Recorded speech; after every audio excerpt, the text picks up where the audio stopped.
The founder of Wikileaks has been arrested in London and is facing an extradition warrant from the United States for computer hacking. Police dragged Julian Assange from the Ecuadorian embassy where he spent the last 7 years. The Ecuadorians evicted him for what they said were, quote, repeated violations of the terms of his political asylum. Assange is wanted in the US for computer hacking and the leaking of hundreds of thousands of classified military documents.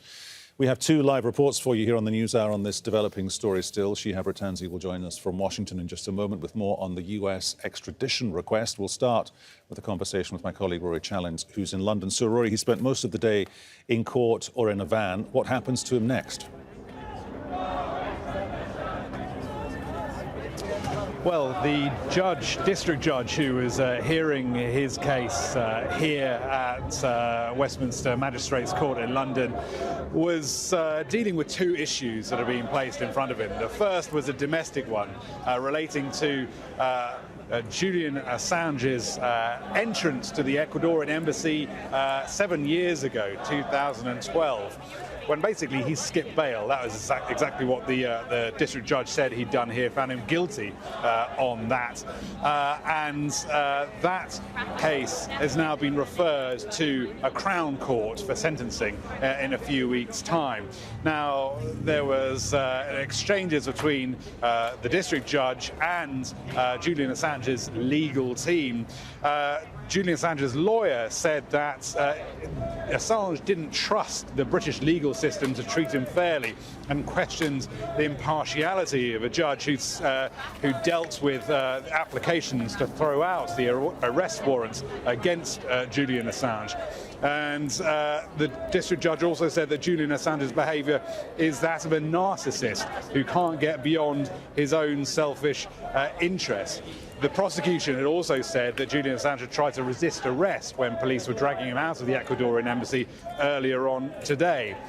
On the more serious issue of the extradition, well, that wasn't really being properly dealt with today. On May the 2nd, there'll be a video link hearing where that will start being considered, and then at the beginning of June, it will begin in earnest. And of course, it's more serious because if Julian Assange is extradited to the United States, he is very likely to face a court there on the charges that the US wants to try him on, which is essentially leaking secrets. Do we have any idea? Long jail term. Pardon me for interrupting you there, Rory. Do we have any idea what the timeline is here? Because you've already touched on this, but clearly the Home Office or the security services are talking to the Foreign Office, and they must be talking to the State Department in Washington. Do you get the sense that this could happen in a matter of days or maybe weeks? Yeah.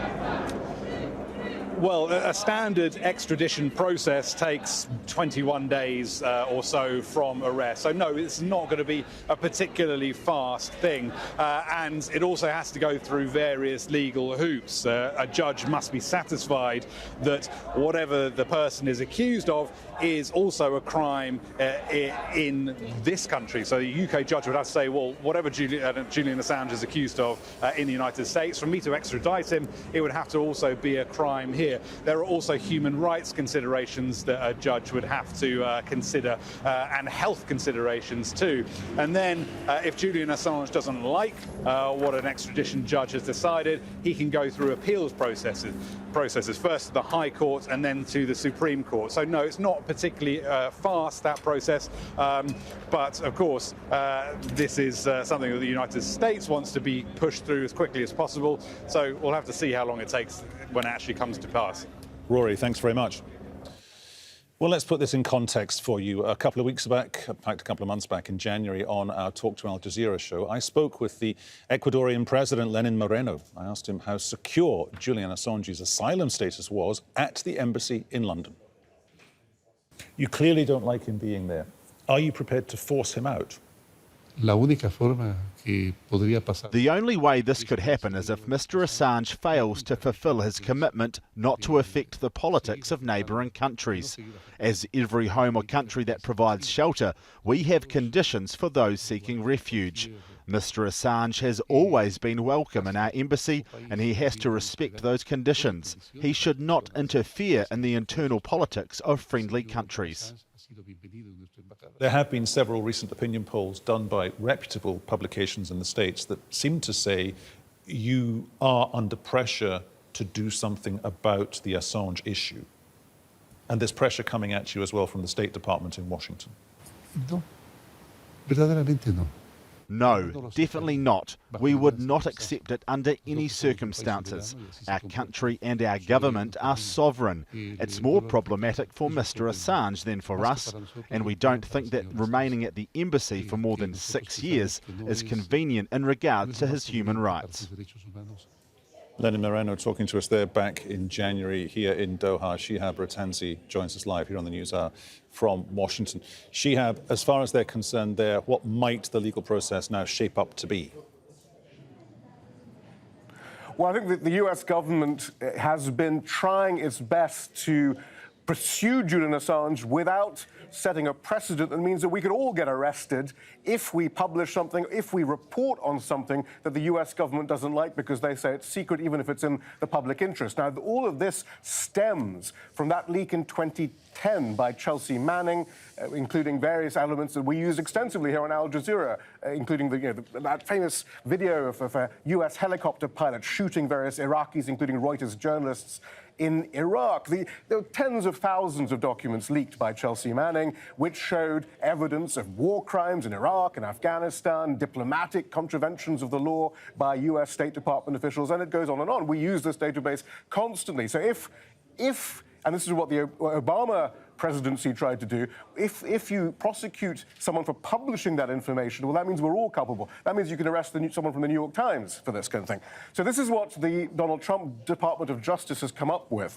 They're only charging him with one count of hacking, which has a maximum sentence of up to 5 years. They allege that at a point in 2010, Chelsea Manning said to Julian Assange, look, this is about all the information I have to give you.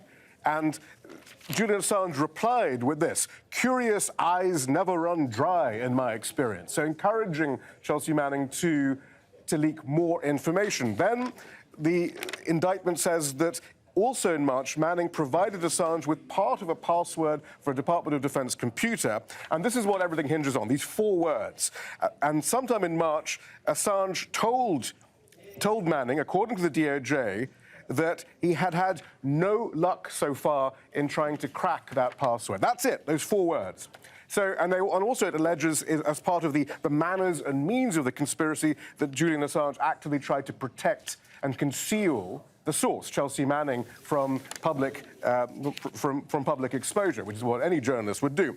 So it's relatively thin stuff, especially when we think about the precedents for journalists, the press and their sources, the protection of sources, the encouragement of sources to give up information that may have enormous public interest, like the prosecution of war crimes. The other point of this is, though, that if Assange is extradited to the US, there's nothing stopping the US government from then continuing to file charges against Assange, which would have even more precedents for that whole concept of a government prosecuting a journalist or a publisher for publishing something that a government doesn't like. This would suggest that any government could do that to any journalist around the world. Shihab, thanks very much.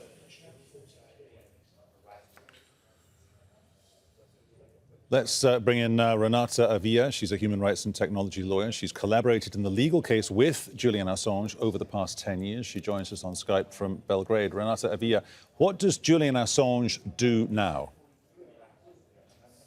Well, what do the lawyers do now? I mean, for him, my principal concern now is that he has been denied proper health care for 7 years. And now he is in the hands of the authorities who denied that proper health care for 7 years. If you see on how the events unfold today, it was for me not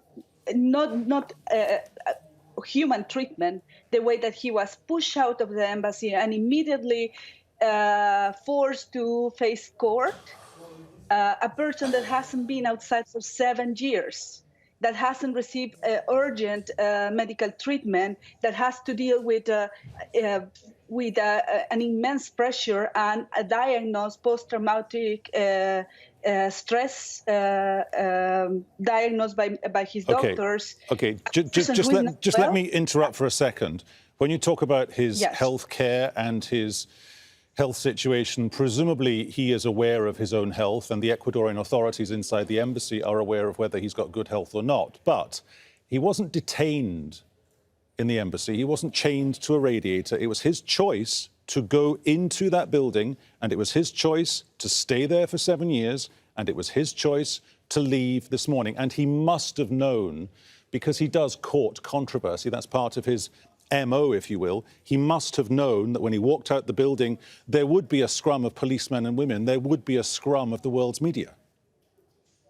Number one, it was not a choice, it was the exercise of a human right, the right to seek asylum. And he was granted that right. And that right, once it's granted, it has obligations for the country granting that attached. It is a human right to seek asylum, to be granted asylum, and to enjoy the asylum. That's not quite what I was saying, and I'm sure you're aware of that. What I was saying was, yes, he had the right to claim asylum, but it was his choice to claim asylum. It was his choice to walk through the front door of the embassy. Right. Yes, sure, to exercise a right and get inside the embassy and seek diplomatic protection. Today, what happened today, he was expelled from the embassy, forced out from the embassy, and not walking out from the embassy as you described it. Okay, very briefly. Very briefly, yes. Otherwise you're going to be reading the headlines in 2 minutes. But if he is extradited, will we see someone in a court, either in the United States or back in the UK, who is not, according to the court today, who is not a narcissist and a self-publicist? Well, that statement was a serious violation of the fairness that any judge should keep on any procedure. And what I fear is that it will be there's no chance of fair trial either in the UK or in the US right now under these circumstances. It has been a political case, a political persecution with lots of irregularities through the phases, missing documents, longer terms when the terms should be shorter, shorter when they should be longer, constant non-disclosure of freedom of information requests, constant denial of things that are regularly granted. And so what can we expect from the UK justice and from the US justice? What I fear the most is that this case right now in the UK is the perfect distraction from Theresa May's mess with the Brexit. And the timing of the case makes me very suspicious of this. And also the way that media is treating the case makes me wonder why he is not described as he is journalist, and why the angle of the bad hacker, the person misbehaving is being pushed by the media. This is a very serious case of freedom of expression and should be treated as such. We must leave our conversation there. Renata Avila in Belgrade, thank you so much. You're welcome.